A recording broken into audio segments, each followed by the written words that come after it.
Hey Jimmy. How you doing? Good, how are you? Doing well, doing well. So, this is, or the video that I just sent you is our final video for for my course. So it has been a long but very helpful and insightful 6 or so months with this program. And obviously there have been many things that I've learned from my conversations with you, from my conversations with James, just with my PLC in general, and then just through my own teaching experience. So really, I want to talk a little bit just about the specifics of this video, but then also just kind of what are my 3 biggest takeaways in terms of the things that I've learned in 6 months, and then we can just have a little back and forth on how I can continue to work on those things. Okay. So in that video, as you saw, we always started off with ¿Cómo estás? In this class in particular, we don't start it off with FVR because these kids are 6th graders as opposed to my other class, which is 8th graders. And for them, it's a little bit more difficult to comprehend even these really simple books. So I figured, well, we wouldn't introduce that yet. But so as you saw for El Calendario,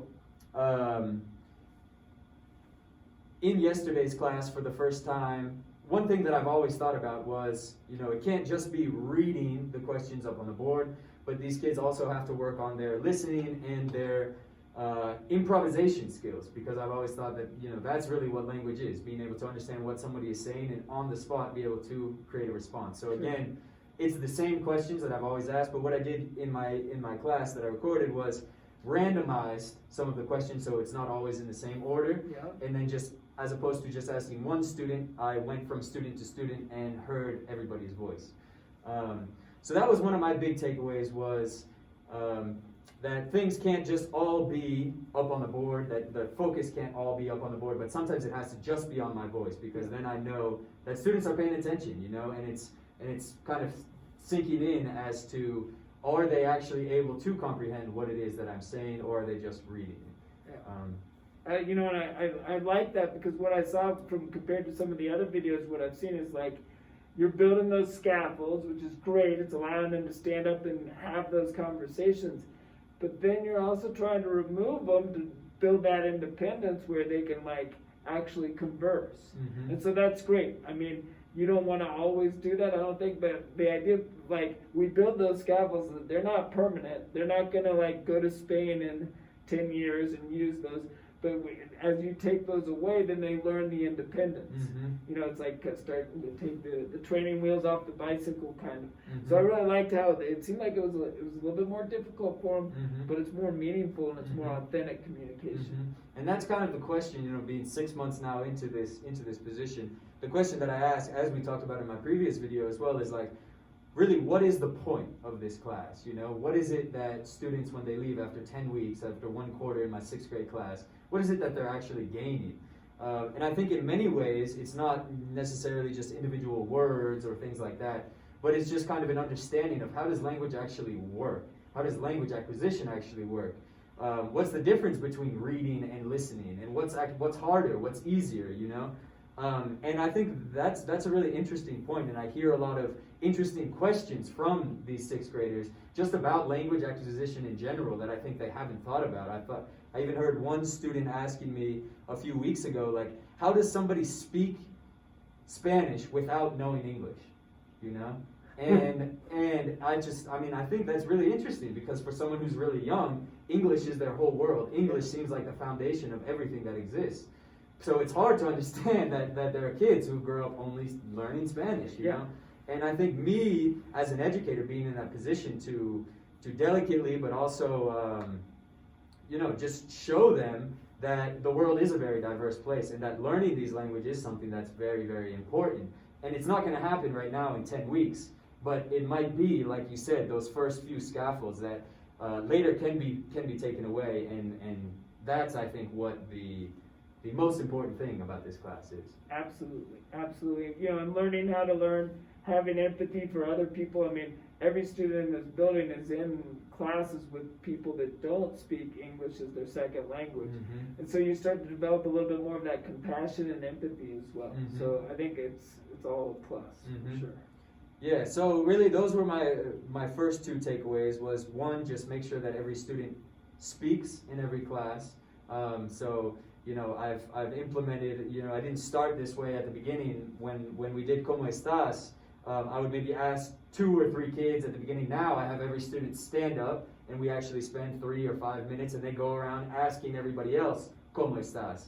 Yeah. You know, and I think that's just a cool way to, 1, get them speaking, and then 2, just kind of build a classroom culture as well, build relationships between the kids. Absolutely, and I think a lot of times at the beginning, teachers, you know, I did this a lot of times, we kind of put ourselves at the middle of the wheel, and then like we reach out to the spokes of the students, but it's all going, and you know, I think as your students develop more ability and as you get more comfortable, at some point then you kind of can remove yourself from the center of that and just let it go student to student, and you know, that's when you, and with the limited vocabulary, this is difficult, but like, you pose a question, it's a tough one, turn and talk. Yep. And then they're talking and listening, whatever. And those are some of the things that I try and work on with my dual students.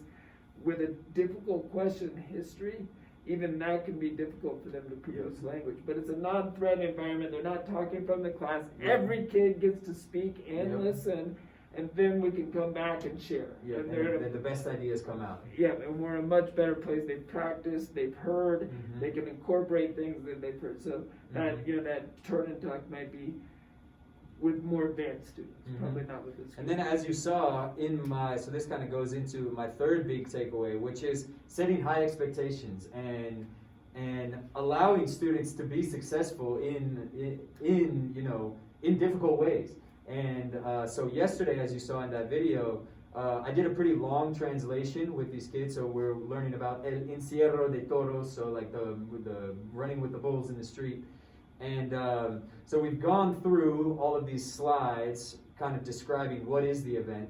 And then I put all of those slides into one paragraph, and then they were to translate that paragraph into English. And it worked pretty well. I was actually very impressed with the way that they engaged with it, the way that they asked questions. And one cool thing that I did was fairly similar to what you were just talking about, was the first student who finished. So I went and I checked his, made sure it was good, and then and we talked about, you know, why is this word wrong or whatever. And then once he had the correct translation, I kind of sent him off, and as other students were finishing, he would go and talk with those other students about his translation compared to their translation. And I thought that was just really cool, because I got to sit back and see him go to work, and so it was kind of him and I as a team. And I just thought that it was really cool to see him step up into that role, to be a leader, and he really wanted it. And I knew that he would finish first, because he's one of those students who already has a pretty strong base in Spanish. So that was really interesting for me to see, and I felt that it was really successful that he could engage that way. Absolutely, you know, you're allowing him to be the expert. You're building his confidence, and it's authentic. It's valuable. Of course, it's great for you to be able to give feedback to the students. And this year we've got smaller classes, but when you have 16 or 25 kids in a class, you're probably not going to be able to give every kid like that instant feedback. But your students can serve as that, and it empowers them as well. The other thing I liked about, you know, when I saw that, I was like, dude, that's pretty advanced, right? But you built those scaffolds with the slides to make them successful, to be able to translate that. So it's building confidence. And, you know, I think that having those high expectations, it's okay for them to fail sometimes too, you know? Maybe the analogy for us, like as skiers, would be you're teaching your wife from Brazil to ski. Well, yeah, you're going to start her off on the greens and everything, but it's okay to like let her go fall down on the blues. You don't want her to get hurt, of course, but like you go and fall down on the blues a little bit, but then you go back to the greens, you're like, well, this is kind of easy now. Right. So the same thing with that analogy with your class.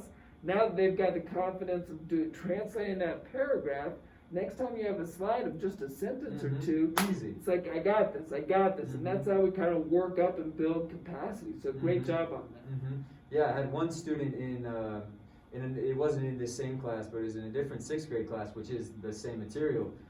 He told me the other day, because we did the same translation, and as he was looking at it and he was finishing up, he was saying, you know, like, if this was last year and I looked at this paragraph, I would be like, nope, there's no way. It would have been I would have been scared right from the beginning. Yeah. But if you really take your time and look through it, there are a lot of words that all of these kids know. It's just a matter of believing in themselves and believing that they already know, you know, because yeah, that was another successful moment where I felt, wow, you know, it's making a difference for him at least, and that's pretty big. Well, and it's not either just like you can do it. You're actually like providing them with the skills to break it down to where it's like you chunked it out to where they could do it as a whole thing. So that was really cool. Awesome. And then yeah, just the last thing that you saw in that video, we did a little game where I put up on the board all these different slides, and on each slide there are 4 images. Yep. And then each image is connected with a number, so either 1, 2, 3, or 4. And then a phrase comes up on the top of the image, and so they read the phrase, and then the first person to say the correct number gets a point. So we split up into 2 teams. And one thing that I kind of made an evolution on this game, because I also did this a few months ago in the first quarter, was, so for the first half I did it with the words coming up above the images, but then I stopped the game and said, okay, look, we're getting into a new level of the game where now we're going to work on our listening. So as opposed to them reading it, I just said a phrase that connected with one of them. And I think that, you know, little things like that, it kind of refreshes the game a little bit for them, okay? And then they don't get stuck in their ways and just reading. So it keeps them on their toes a little bit, you know? Well, and you're also, you know, you're addressing different language domains. All of a sudden, like, you know, it's listening now. Like, some people are really good at visual, but they have, in language, we know we need to be able to do all of them. So it's a great way to, like, really address the different language domains that you're trying to develop. Yeah, and that's really it. So again, I just want to thank you for your help along this path in this crazy educational year, you know? Well, one thing too, Jimmy, I'll say about this, like, you know, the whole scheme of things is like, in some ways, this is a really hard year to be doing what you're doing and reflecting about your teacher. On the other side, and like, maybe the way I would close is, I have to compliment you. It's a great opportunity as well, and that like, within a period of like, you know, with the first semester, so September through January, and now you're reteaching what you taught in September in the same year, only 4 months later. And what I can see and I hear, and I've seen other evidence of it and observations and different things, is that you're reflecting on your practice and you're improving it based on what you see and your students' needs. And so that's the goal, is that like, none of us walk in and with like everything dialed in and we're just, but you've got a solid foundation and you're reflecting on it, making improvements. And then this year, only 4 months later. So that's kind of an advantage. So I congratulate you on that, and it's a great opportunity. I think in some ways you will develop twice as fast as if you went through an entire school year just teaching things once. Yep. So I congratulate you on that. Yeah, and now, you know, the way I think about it too is we're about to move after spring break back to having the cohorts together, which is going to be another step now in my learning process, you know, so that's going to be another challenge for sure. And it'll be great, but like, and you've already developed relationships with those kids, but then all of a sudden welcome to like managing 18 kids at once, or instead of 9. And, you know, that's kind of cool because you can really focus on some classroom management skills and stuff that, to some extent, it doesn't seem like, for me, like, this has been my easiest year for classroom management just because of the numbers. So that'll be like, it's kind of like folding that back into your repertoire now of like, okay, I really want to focus on like establishing this and maintaining discipline and how you deal with problems as they come up. There will be more problems after we get more kids. 100%. So it's all learning, and I think, again, I'll just say it, I've said it in a number of these, but I really feel like you're asking the right questions and you're reflecting really well. I know you've got a great future. Thank you. Appreciate it. You bet.